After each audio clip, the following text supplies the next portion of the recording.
Welcome to Gold Gardening. Please subscribe. Thank you. For today's video guys, di na punta sa andito na naman tayo sa garden. So may papakita ako sa inyo na corn, kakaiba. Kakaiba siya.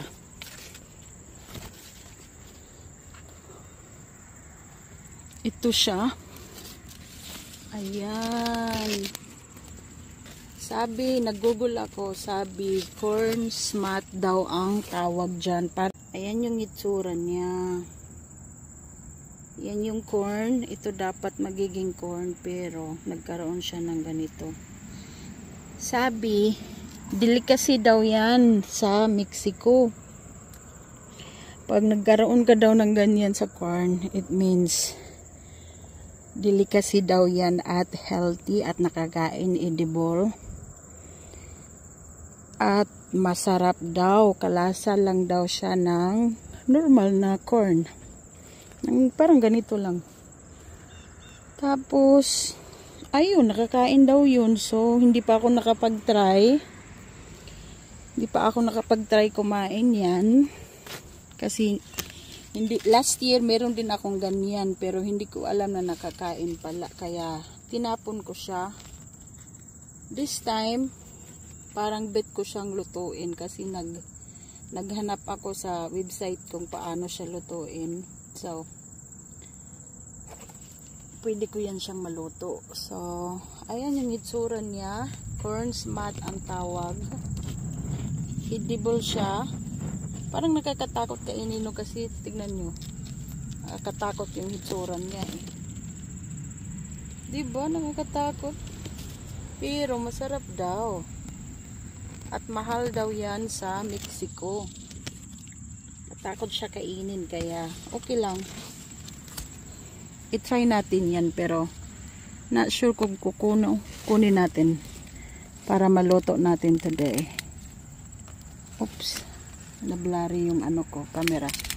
Kunin natin. Ayan siya. Ito yung itsura niya. Ayan. Yan po siya. Corn smut. Ganyan pala siyang itsura. Tignan nyo. Parang katakot kainin, no? Pero try natin. Wala namang mawawala. Nag-YouTube ako nito kung anong recipe kinain nila eh. Nilagay nila sa tacos, no, sa tortilla, I mean. At hinaluan nila ng bell pepper, onion, mga seasoning, yun. So i-try natin din, so kasi meron tayo dito sa garden natin. Kaya kukunin ko at lulutuin. Tsaka may nakuha na ako ditong 2 corn para sa asawa kasi lutuan natin. Tsaka ito nakita ko na lang sa na natanggal siya kasi umulan kagabi, baka nabali ang sanga or something. So ayun. At meron pang madaming corn dyan. May ma-harvest pa tayo. So thank you.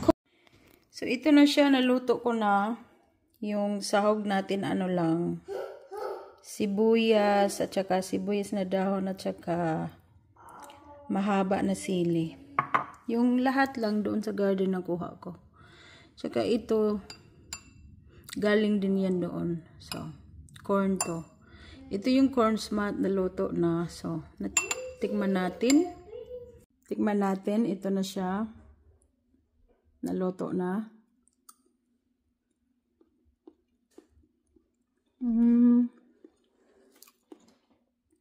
Parang corn lang din. Same lasa lang. Mas malasa lang to kasi nilagyan ko ng asin paminta lang. Same lang, masarap na maanghang. Kasi yung siling haba. Masarap pala siya. Higisa. Yun lang.